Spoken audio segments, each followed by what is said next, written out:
Hello class, we are now in lesson 7. In this lecture we will discuss about the body conditioning. So the lesson objectives. At the end of this lesson you will be able to first know your body and its use in the performance of physical activities. Second one, identify and use the principal ways of preventing of injuries during physical activities. The third one, perform a range of safe warm-up and cool-down exercises that can be used before and after physical activity. And lastly, explain the value of warming up and cooling down before and after performing a physical activity, respectively. So the keywords for this lecture, warm up, cool down, and dynamic exercises.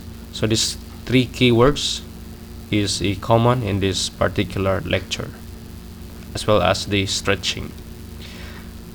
So first we will discuss about the body changes and participation in physical activities.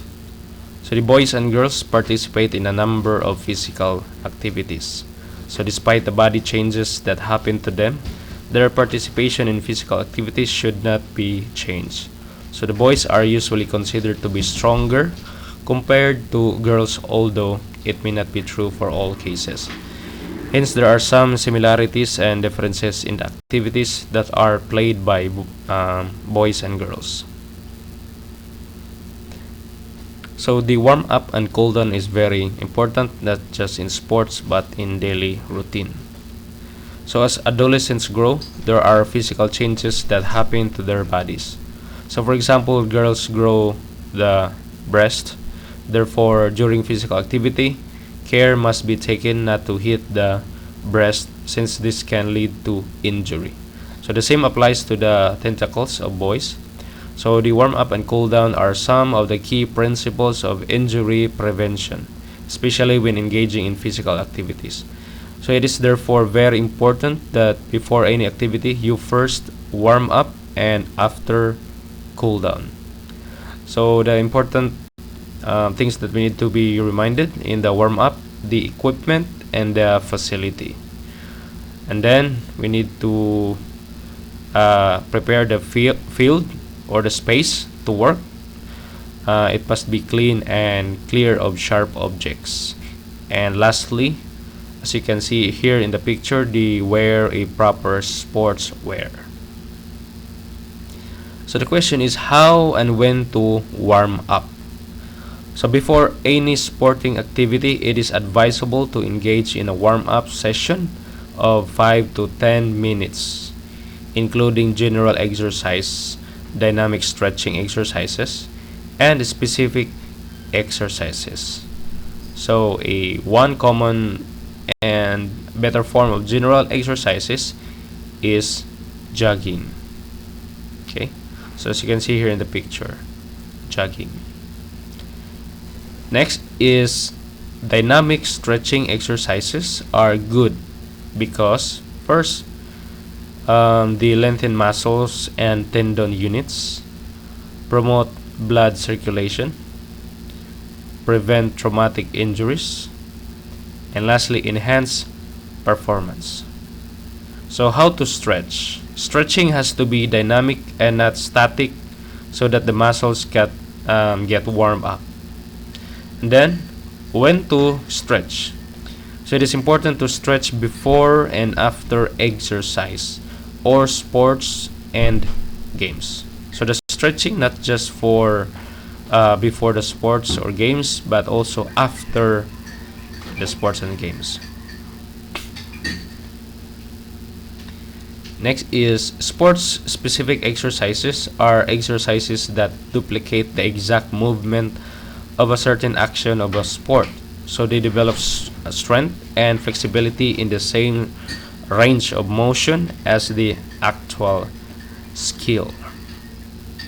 Okay, so these exercises usually depend on the major activity to be performed. So for example, if it is football, do some specific exercises to work on the legs. So the specific exercises depends on the sports or games that you will play. So in figure 3.4, This is the example of a squat exercise. So this is the first step, and then this is the second step. And also in figure 3.5, this is an example of jump and reach tests. Okay, you jump and you need to reach this particular spot. Next is dynamic stretching exercises. So you need to go through the following stretching exercises and ensure that you do them with a dynamic rhythm. Okay, so you will include a dynamic rhythm so that you will have fun and you will enjoy the particular exercises. So one example of the exercises, we call it hamstrings. So how to do these hamstrings? You need to sit on the ground, as you can see here in the picture, with the legs stretched out in front. So keeping the back straight. Okay, you need to straight your back here, and then you need to reach forward as far as possible. Next is groin. So what you need to do is to sit down, as you can observe here in the picture. Bend the knees. Okay, need to bend the knees and put the soles of the feet together. Okay, just like in this picture. And then you need to hang on to the feet and put elbows on the inside of the knees. And then slowly pull your feet towards the body, and then lastly you need to hold. Next is the back portion of your body. What you're going to do is to link the hands above the head, as you can observe here in the picture, and then stretch upward. So it is called back stretch. Next is the shoulders. What you're going to do is you need to lift the right arm so that it is horizontal to the floor. Then you need to place the left hand just above the elbow and pull it gently across the body, so you can also work on it. Again, you can also work with a friend. Just example here in figure 3.13 in the second picture. You need to ask help from your friend to stretch your two arms. Okay, but you can also use as an individual.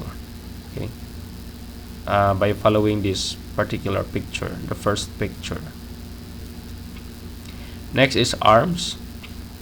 What you're going to do is you need to bend the elbow of the right arms and place it behind the back. Okay, just follow this picture. And then with the left hand also gently push the right elbow down. You need to use the other hand to push the elbow of your other hand. And lastly, the sport specific exercises. So try out the following sports specific exercises, so your teacher will demonstrate more exercises as you train in other sports activities. So we are going to do this if we will have a face-to-face class. So this may include the squat thrust for athletes, sprints ABCs, plyometric exercises, sprints, and any other that your teacher will demonstrate. Okay, so example here, the squat thrust.